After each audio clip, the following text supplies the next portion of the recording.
আসসালামু আলাইকুম everyone, welcome to my YouTube channel চাঁদপুরের কন্যা মায়াবতী। যে যেখান থেকে দেখছেন আশা করি ভালো আছেন।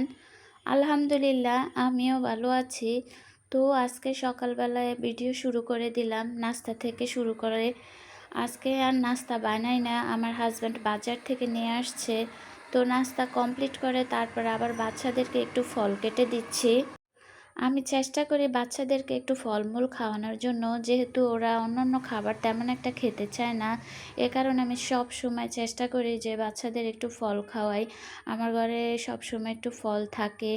তো এটা আমার নিজের গাছের পেঁপে, মাশাল্লাহ কালারটা যেমন সুন্দর ছিল, মানে এত পরিমাণ মিষ্টি ছিল, আমি আশাই করি না যে এত মিষ্টি হবে। নিজের গাছের পেঁপে বলে বলছি না, আসলে এই পেঁপেটা অনেক মজার ছিল, অনেক মিষ্টি ছিল। পেঁপে গাছটা মরেই যাচ্ছিল, কিন্তু আবার হঠাৎ করে পেঁপে গাছটা মানে তাজা হয়ে তারপরে 3টা পেঁপে ধরছে। তো ওই 3টা পেঁপে থেকে 2টা পেঁপে পেকে গেছে, আরেকটা পেঁপে এখনও আছে। আর এটা আমার ছাদে হয়েছিল, তো অনেক বেশি মানে মিষ্টি হয়েছে পেঁপেটা। তো আমি ওদেরকে পেঁপে কেটে দিয়ে তারপর আবার চলে আসলাম রান্না বান্নার কাজে। এখন আমি শাক, তারপর অন্যান্য সবজি টবজি এগুলো কাটতেছি। আজকে মেনুতে একটু অন্যরকম থাকবে সব কিছু।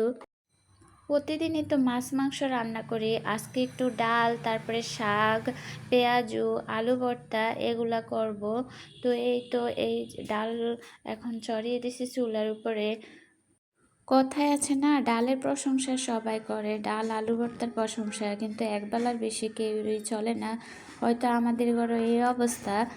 এই দুপুরের বেলা সবাই মানে হাসি খুশিভাবে খেলো, রাতের বেলা অন্য কিছু আবার করতে হবে।